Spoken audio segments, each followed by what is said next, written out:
So, first, I'd like to start by giving a thought or two about the conversation we just had, and actually a little addendum to it that that we were having during the break. So I think one thought I had about it was sort of what came up at the end and what you had asked and what sort of Vasante was answering.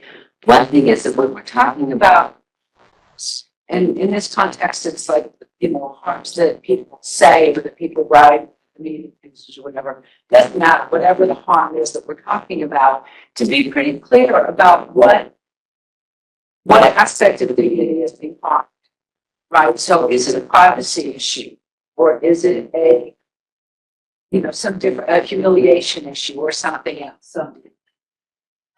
So to be clear about that, because we want to think about harms precisely as lawyers. The bigger question that we spent the first hour talking about was sort of where you draw the line between information that is between a statement or a publication or something that is insulting to somebody and something, that just, I don't like you, or I think you did a bad job, or I did whatever, some kind of criticism of somebody, and something that kind of crosses the line into an indignity. And the sort of the argument is that you allow, in the context of freedom of speech and what we love calling in the US the marketplace of ideas, you allow all kinds of speech, and that, for all kinds of reasons. But at some point it crosses the line into violations of dignity. And the question I think that was being raised was like, how do you know and how do you define it? And I wanted to I don't have an answer to this, so don't hold your breath, but to suggest something from the conversation that we had about action, actually. And you remember the Canadian fisheries case, right? And how the court said, yes, this is disadvantaging. It's affirmative action programs who allow extra fishing time for Aboriginal groups is disadvantaging the commercial fishermen people, but we're still going to allow. Right? So not every hurt, not every harm, not every bad thing that happens to you is a constitutional violation. And what they said was, and this is just the language for providing Aboriginal communities, which have historically been disadvantaged with access to commercial fishing, does not, and this is why we're upholding it, because it does not mean the commercial fishers by treating them as less worthy and valued members of Canadian society. So in other words, the line between the context of equality and discrimination, the line between the disadvantage that you just have to live with because that's life, and a violation of and an unconstitutional discrimination is when it crosses the line to be a violation of dignity. And in this context, the dignity was being defined as something that says that you are less worthy and it changes, that demeans your status in society. And I think those are really, really important concepts that can be used in the free speech context as well. One way of thinking about the line between what I'll call just sort of ordinary insult and a violation of dignity that the constitutional system should protect against is that an ordinary insult demeans you or hurts your feelings or whatever, but it doesn't affect your place in the community. It doesn't affect your right to be in the community. And what that means is that as long as you still have sort of the same right to be in the community, you can kind of fight back. And you can say, no, I didn't do that, or this is why it's okay, or whatever. And that's what free speech is all about, right? At some point, certain kinds of communications cross that line. And they don't just criticize you or criticize your work. They actually bring into question your right to be part of the community. And that's one way of thinking about hate speech. And that's one way of thinking about speech that violates dignity, as distinct from speech that hurt people's feelings or harms them in other ways, right? Because if you engage in the kind of hate speech that actually challenges someone's right to be in the community, you're not just insulting them, you're calling into question their equal worth. And that's right what dignity is all about. And nobody should have to fight to be a member of humanity. Nobody should have to fight to be a member of the community. It should be accepted that everybody is equally in the community, and then we just argue about whether you're a nice person or not, or whether we like what you did, or we like your, the way you dress, or whatever it is. Then we just argue about it in the context of freedom of speech.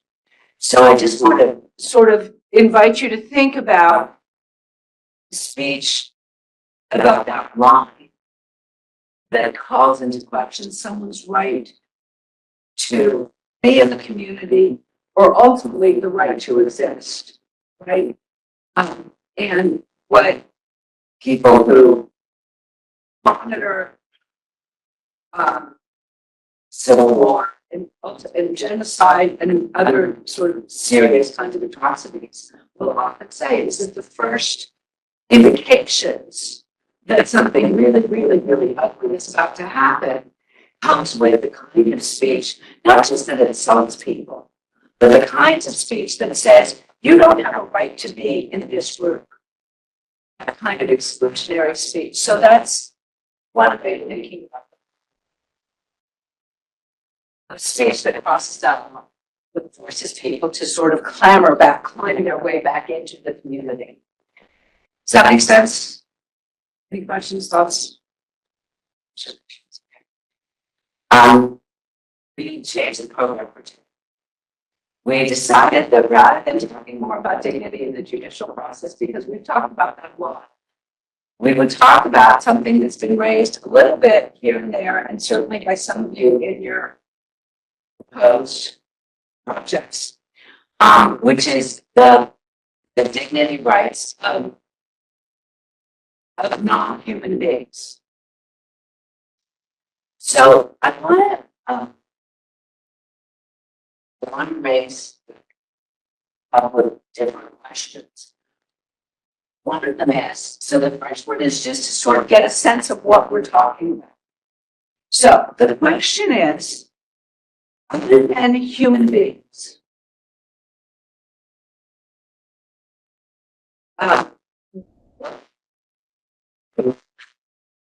has dignity?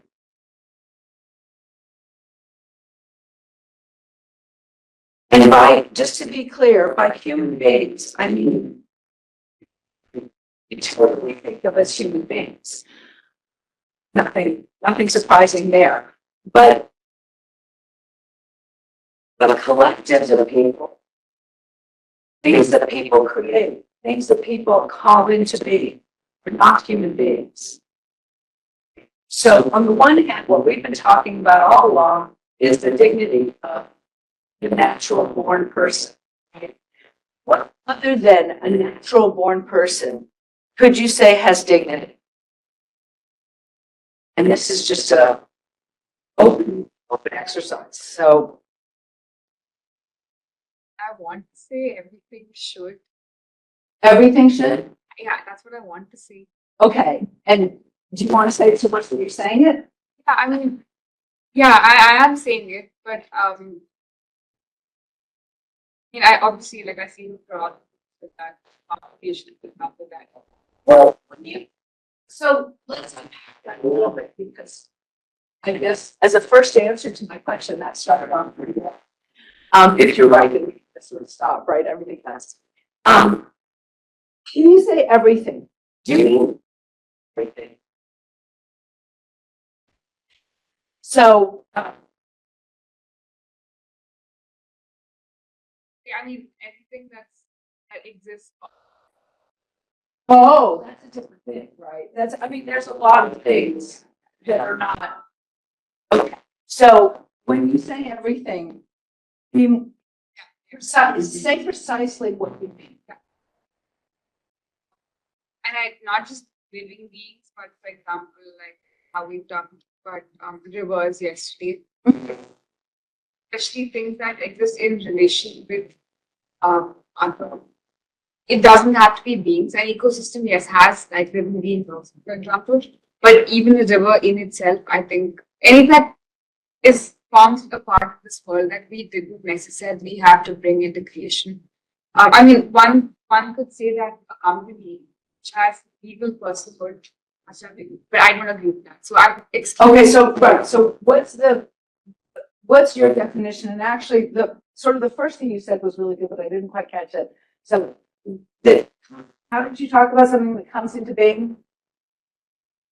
I think of the sense that exists of itself. That exists of itself. Okay. Um,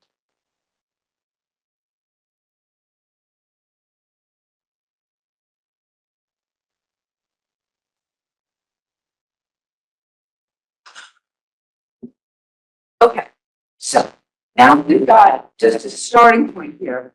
Let me just ask what you all think of this sort of way of thinking about dignity. Humans have dignity, but also not just humans. Anything that exists of itself also has dignity. He exists of itself. I'm not. That is not created by people. That's what I was thinking. I can't think of something like that. Okay, everything in the world, either we made or we didn't make. Right? So things that we made, you're excluding that, but the things that exist that we didn't make, that's at least one way of thinking. Of course, don't have dignity. Maybe if it's like Of course, don't have dignity. All the people are in love with your phones more than most.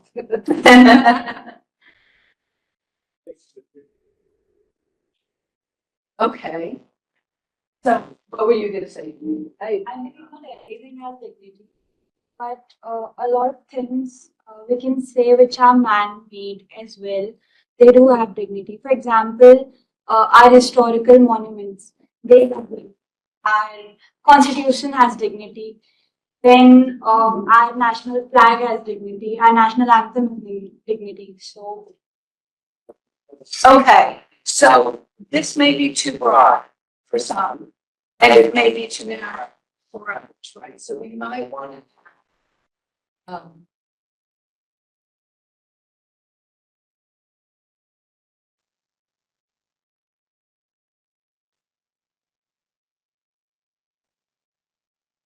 is that sort of, when you say constitutions, the flag, national anthem has dignity, monuments, so, Constitution has dignity. I'm really in love with that idea. yeah. Step by step, like who is according this dignity? Like, for me, I mean, it can only be humans first. Secondly, of dignity. So if we look at it as something that comes from the very bottom of sentience of something, then it has to be humans. And if you look at the way I think one of the cases that rivers may have dignity, or nature may have dignity. So that very convention of it, what a dignity is, does it only have to be a living being? Within living beings, does it have to be something with a higher? Does it have to be because of humans' interdependence? It may or may not be living. So it can be anything, say, tree, or maybe not humans. But So let me, Can I request Teja to the honors of writing it up? Very lovely idea that you thought. putting you to work. About Kapoor said the idea of ethical obligations towards something. So, obligation and interdependence. so if I can just come back to the two of you, what you think has dignity. So, picking up on that point, what's your definition of dignity that makes it fit with things that exist of themselves, but not other things? So now I'm thinking again, and I don't know if I agree with Apur's sense that does something have dignity only as long as you have some rules for it? It's Well, not. Right, but I guess what I'm trying to do is identify things that we, first of all, just intuitively think have dignity. So just what's your quick answer to it? And then to understand why do we think, what aspect, what's our understanding of dignity that says it applies to only things that exist in and of themselves, or that says, no, it's not just that, it exists. So I guess I'm starting from the examples and then coming up with the reasons. So what's your definition? Say historical monuments and other symbols of nationhood. Not just living things, but non-living beings. So why does the Constitution or an anthem have dignity? What's your definition of dignity that includes constitutions and anthems and historical? Because they are valuable in themselves. Because they're valuable in and of themselves. They're just inherently And valuable. they are the basis on which our nation works, and we are able to live peacefully in our country. So Okay, they're inherently valuable. Does anybody want to push back on whether they're inherently valuable? Tied to humans and valuable. Okay. So valuable, yes, let's just all agree, absolutely valuable. Inherently suggests that the value comes from itself. Whereas the words that I put down and the music that I put to it has no value until people look at it and say, wow, that's a rousing song. We need to use that as our anthem, right? It's the people who give those things value. So they're valuable, but not necessarily inherently. There's a hand over here, then hand over there, and then. In my opinion, dignity is not something that someone has, simply has, but it is decided by choices, actions, or like depends on the path it has given. Like it is. So you're pushing back on the whole idea of inherent dignity. Nothing has inherent dignity. It's not it doesn't simply mean having some like has dignity on simply having something, but it depends on it's subjective and depends on choices or actions or something else. Okay, but I do just want to make a distinction between the word inherent that you do just have it. The form that you just have it. It's inherent. Other forms of dignity, other things you obtain because of your actions, because of certain things or whatever. So when you say there's dignity comes from what you do, you're pushing back on the idea that that dignity is this quality that people are just born with. And you're using dignity as something to be attained. Okay. So that's a really interesting sort of fork in the road right at the beginning in terms of our different conceptions of what dignity is. Wait. Yes, and then yes, and then yes. I think that being dignified is a sort of state of being or a feeling. So if I have to attribute dignity to something or somebody, I should be able to feel or have any kind of emotion towards that thing or that person. So let's say if it's another fellow being, I can feel, I may feel love or respect towards that person. So I can attribute dignity to him or her. And in the Indian context, rivers and even nature, they've been given the status of, like, we worship rivers and the nature. So I can feel I have a religious sentiment towards it, or I feel something of some sort of love towards it, and so I can attribute dignity. What's the difference between that kind of love, emotion, attachment on the one hand, or what's the connection between that and dignity? So if you think about something that, say, people love, that they're very attached to, that they feel like they couldn't live without, like a phone, does that give the phone dignity? I mean, is there a different quality? And I was sort of being, but is there a different quality of the emotional attachment that one has towards things with dignity that's different than the emotional attachment that we have to anything else? Right. So I think, I mean, these are really, really hard questions. And partly what's really hard about them is just articulating. You might have sort of a clear sense in your head of it, and then it's very hard to articulate. So the questions are just sort of out there. Yeah. So I think this is less about what I think dignity is to me and more about what I think it could be, or like something I'm pondering about. So when we talk about inherent dignity and when we say that, say, dignity is something which depends upon people, how they attribute it to things and or people. Can we then go on to the abstract notions of dignity and relate it to positions? So for example, say you're a professor and I'm a student. Now for me, can a position of professor bring it with an inherent dignity with itself? Maybe a position of, say, president. So what I'm going to suggest is that as a matter of definition, the answer is clearly no. And for this reason, going back to what we were saying before, there's a difference between inherent, what you just have, it's part of the nature of the thing itself. So under the UDHR, it's just part of the nature of humanity to have this thing. In an ecosystem sense, you might say it's part of the nature of the river. And I'm using nature in a different sense. And that's inherent. But if I have dignity as a professor, it's because of the things I've done, right? So when you ask, can I have inherent dignity as a professor? To me, that's a conflict. Either you have inherent dignity as a human being, or you have dignity because of the things that you've done. If I just may add on to it. So I have a doubt, like, so when we say that river has an inherent dignity, that is because we humans, since ancient times, have attributed that dignity to a river. From the beginning, it was not given it to a river that, okay, this is a river and it has to be dignified. It was given by humans. So what my doubt is that not you personally as a professor, but Right. positions per se. Like, is there any position in the world which you think has an inherent dignity, which comes with it? For example, in India, we are taught that, okay, they are your elders, and because they are your elders, you should give them certain honor or respect. So they have inherent dignity just by the means of being our elders. So can we then attribute it to?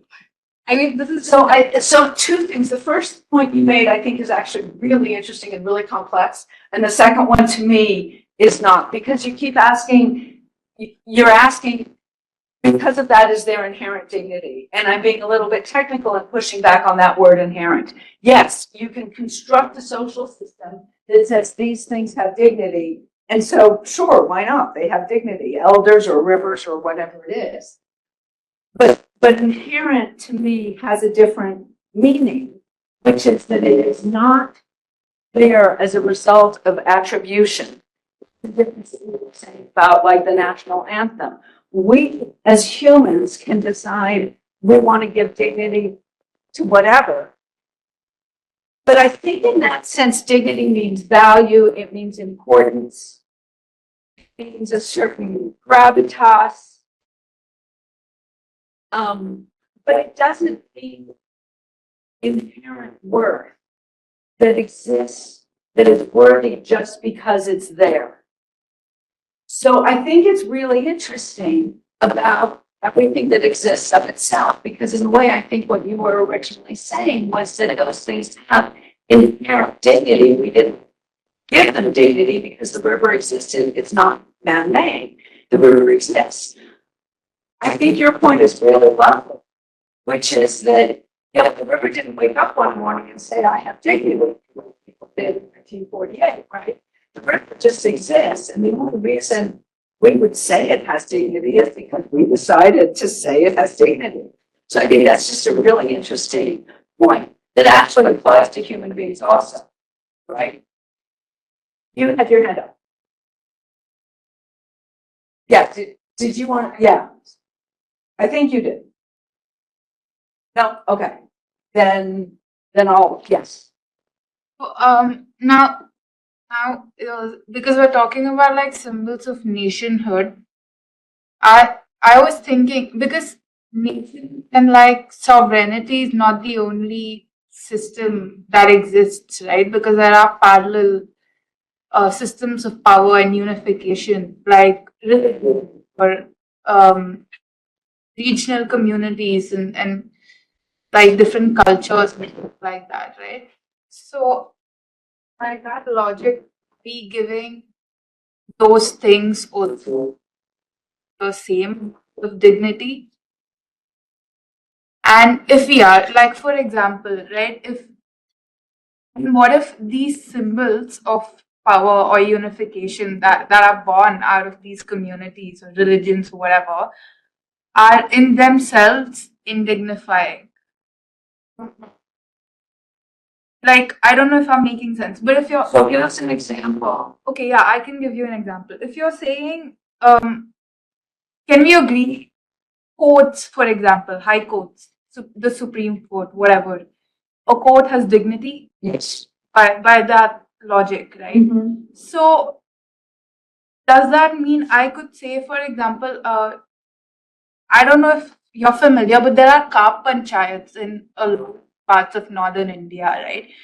And they're in themselves based on like this foundational system which indignifies a lot of like people from vulnerable communities. Like, Okay, can I ask you to hold on to that because I want to go there next. I don't want to go there right now. So hold on now. And then we'll come back. Yes. One point regarding symbols of nationhood, I think that's the term that we've used. So when it comes to, let's say, monuments or constitution, I think somewhere they like these things, they also reflect the people's aspirations, values, and culture. So like the moment you attack them, they're in one way also attacking, let's say, a part of the people's identity. And I think in that sense, so let's say if someone disrespects the holy book of a certain religion, also an offense to the people who are following that religion. Like their dignity is being violated, their identity is being attacked directly. So I think that's also the kind of link that could be made. That's just an idea that I had. So a thing, a thing that doesn't exist on its own, a thing that's human made, Yeah. may have dignity if its protection is necessary for the dignity of the people. I'm taking what you said and turning it into the. I think it is, I mean, not the moment it comes into being, it is that sort of dignified. It is put up on a pedestal, so the inherently Right. is missing. Right.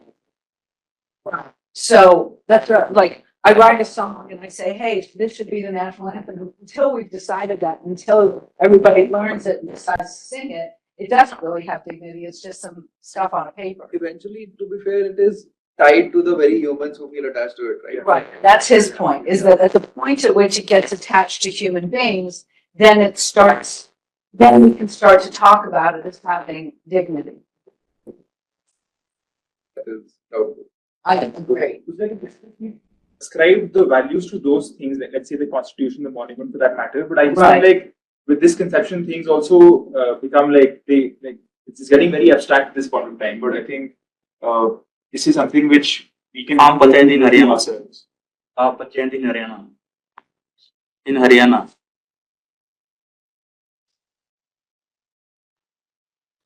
Honor killing.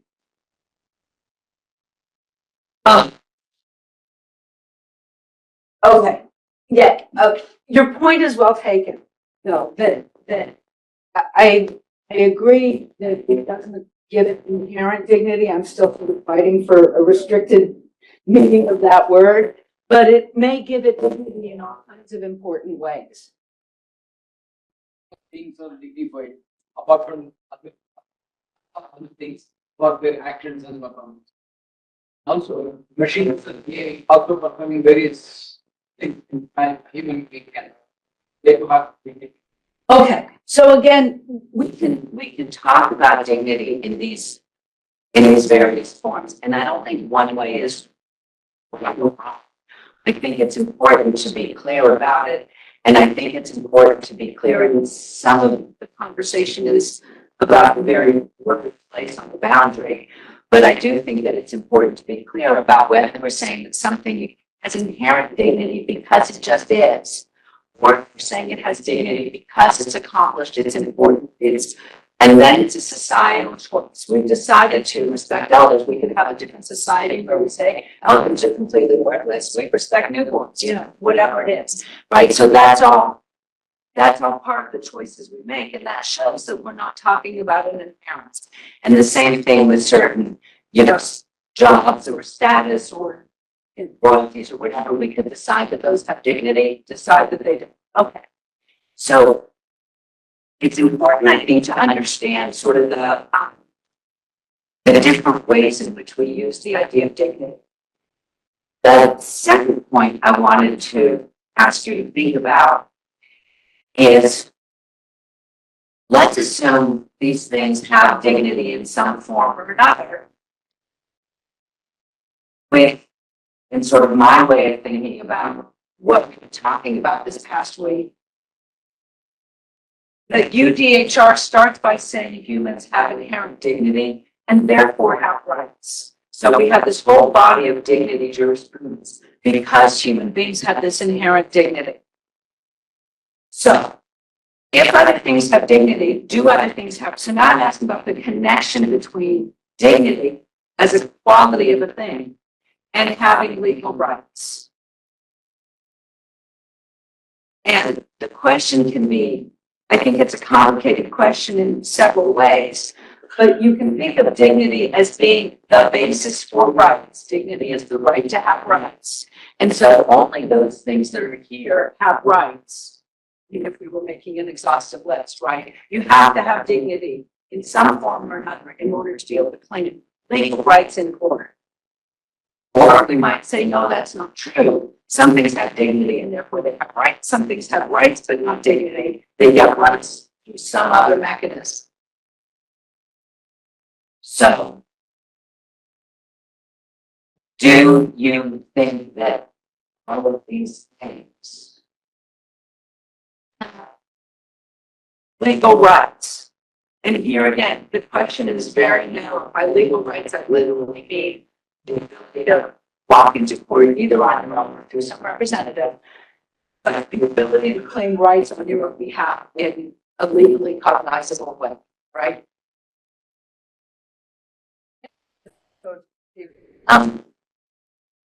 No, it's not. I guess, so I'm just, so the broader question is, what's the relationship between dignity and rights?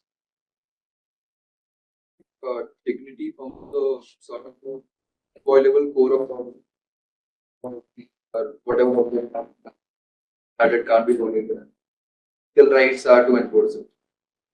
So, taking this conception, again, I am not taking this conception.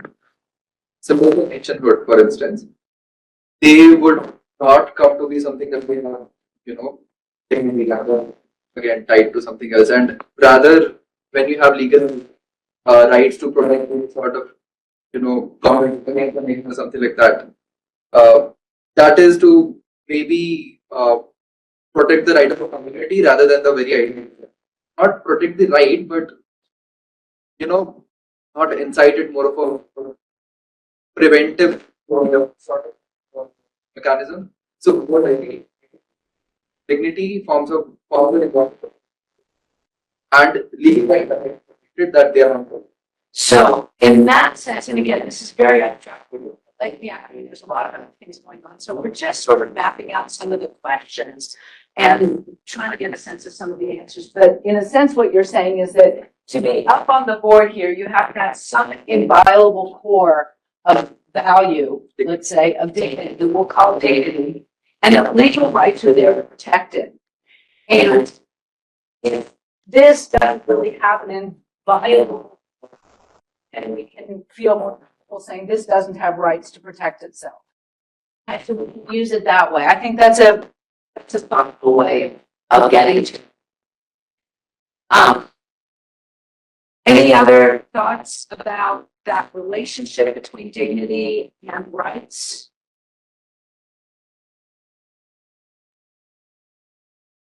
I would just say that perhaps it's not inherent dignity that these concepts would have, but they're derived dignity because, as Divyan said, it's only the people that are giving it that value which gives it dignity. So, also symbols of nationhood would, as a concept, have dignity, but if you bring it down to a specific symbol, when people stop respecting that and stop giving it that pedestal, then it would not any longer have it. But as it's getting downgraded, I mean, does the national anthem have the right? Right, to walk into court, right? You as a lawyer, and you walk into court, let's be real.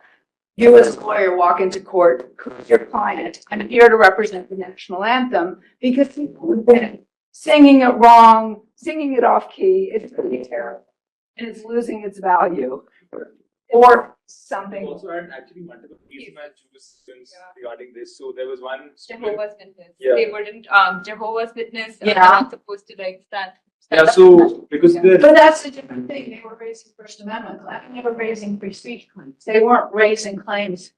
I'm asking if the anthem itself. so I think a few years ago there were these guidelines that you have to Stand sit up in the Yeah. sit up in the cinema hall and when the national anthem Right. plays, and people used to get beaten up for not doing that. So that's the thing, right? Like it was people getting. But it's a different question. It's a really different question because what we're talking about here is the rights of the thing itself. Right. So not the rights of the people to protect it. And that raises all kinds of free speech issues, right? But what we're talking about, so clearly the people choose to protect anything they want to protect, right? A good song, a bad song, the national anthem, whatever. And they can pass whatever laws they want to pass to make sure that people have the best respect for it, whatever. The question here is if the anthem itself has dignity, then can the anthem be represented in court? If in those cases, it's the people or the government that says you need to respect it. But my question is, can the anthem have the right to claim respect itself? And in that sense, it's a good question about dignity because one of the sort of fundamental things, and you all said that, many of you said this, was that dignity is the right to be respected. So if you're going to say that the anthem has dignity, are you also saying that it has the literal legal right to be respected, separate from the people's rights to insist on a certain kind of behavior? Is it possible to conceptualize it this way that the symbols of nationhood or the national anthem or the national flag have inherent dignity and the state or some human institution is just trustee acting on behalf of it? Because there have been cases in India where historical monuments have been in a state of disrepair and then the local high courts took suo moto cognizance of the disrepair and ordered the archaeological survey of whatever institution there is to protect it, or that the state. And again, I think the issue there in those, I mean, I think what the courts would say in those cases, if they were going here at all, would be to say implicitly, a good condition of this monument is important to the people. And so we're going to insist that it be repaired or treated with respect, not for the monument's own good, but for the people's good. So as a legal matter, it depends whose interests you're protecting. And the easy question in these cases is the people have a right to protect whatever they want. We can all pass a law saying that these, shouldn't be thrown out, whatever. Or the monument should be protected, or the anthem should be protected, or whatever. That's because we all want that. And it's protecting our interests. And it may be our dignity in some sense as people, members of this community that have this anthem. Right? But it's quite a different thing. And like the rights of nature movement building is quite a different thing. It's not saying, I love this river and I want to protect it. It's saying, Your Honor, I'm a lawyer and I represent the interests of the river. Not, I don't care if other people like it or not. right? It's not dependent on whether people like it. Whatever should have the right to some integrity. So it's just a turn of mind, right? And actually a turn in the law. Let me, in the last moment, get back to the question that you were raising. Let's assume that non-human things have dignity. And let's assume the easiest way to ask this is that we're just talking about these things. We're talking about collections of humans, right? Now, a collection of humans is not itself a human thing. It only exists because people invented that category of people, right? Let's assume that the communities of people have dignity. Say not inherent, but still some dignity, right? Let's assume the dignity or whatever else gives those communities rights so that you can walk into court as a lawyer and say, I represent this community. Okay? So far, you're all right. This is common, right? Here's the tricky question, which is the question that I think you raised, which is what happens when the interests of the community and the arguments that the community makes to protect its own dignity, because that's what we're saying rights are. The rights are there to protect the dignity of the thing claiming the rights. What happens if walk into court and you say, I represent this community, and this community is claiming certain rights to protect itself, just like the rights that you're talking about to protect the anthem or a monument or something? In this case, the rights that we're asserting are the dignity of human beings, whether people inside the community or people outside the community. For this purpose, it doesn't really matter. So that you have a tension, let's say, between, or a conflict between the dignity rights of the community to do what it needs to protect its inviolable core, and the dignity and the inherent dignity rights of human beings. So that's, I think, the question that you were asking. I said, well, I'm going to get to it. I didn't. Do you want an answer?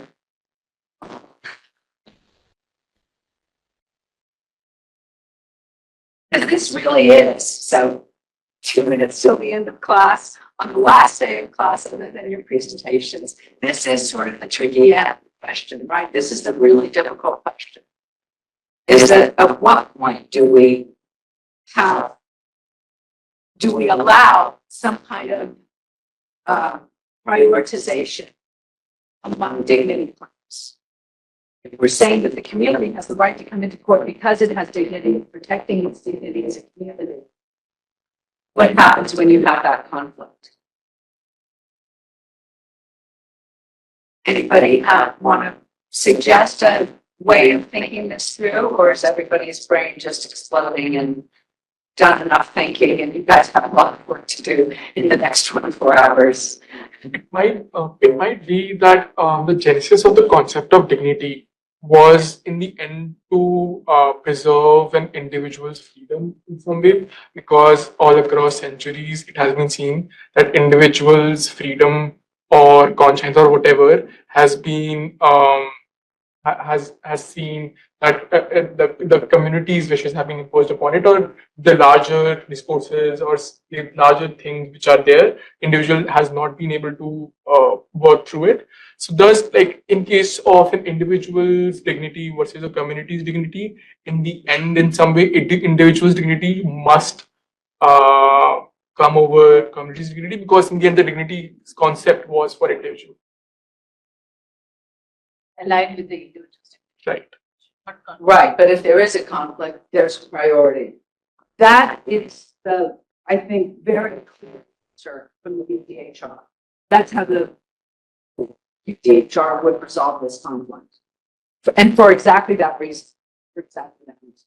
Perhaps depends on the state that is enforcing dignity, in my opinion. Maybe if I don't take an individual example, maybe if I take an example of, somebody's community rights are being violated and the national rights are being violated. or even if you take individual rights and national rights being violated, when the dignity of so many people is at stake. Perhaps a while ago in India, the national rights would have been given more importance over religious rights. Maybe not so today. But at the end of the day, I would say it's the morality of the people or of the institution that's enforcing the dignity, which would really make that hierarchy. Okay, so that's a great place to end class because we just got two very different answers, right? And I just want you to see, I just want you to be aware of the question, that it is an important question. I would say particularly in India, but frankly, it's an important question, particularly everywhere. And those are sort of the two sides of it, right? One is just to say this is all about individual freedom and people living larger lives and better freedom and all that kind of stuff. And that the human rights regime starting from the DHR came at this from not only an individualist perspective, but an awareness of the dignity harms of collectives. And so sort of trying to reject that. And your point is, no, there isn't any natural hierarchy, and that it just depends on the morality of people if they want to give more value to the collective or more value to the individual. So those are, that just not results. So thank you very much. I will see you all tomorrow. I just want to say now that it's just been a real honor and a real pleasure to be here and to get to know you, even though I'm still terrible with names, but just to get to know you a little bit. Thank you. And to hear your amazing ideas, both in class and in the tutorials. And I'm really looking forward to hearing the products of your work tomorrow. And I do just want to also say real quickly, and someone was asking me about my nonprofit, and I showed you a little bit about the website, but some of you, but I'm just sort of inviting all of you to reach out if you want to be a part of it and engage in any way, because I would love to have you as part of that community. But also some of you said that you're doing this work and you'll produce it tomorrow, and then you want to do more. And I would also just be really happy to work with you after the class ends, if you want to, if there's anything I can offer to help bring the bigger projects to fruition. So thank you very much to everybody, and see you tomorrow. Are we meeting here tomorrow?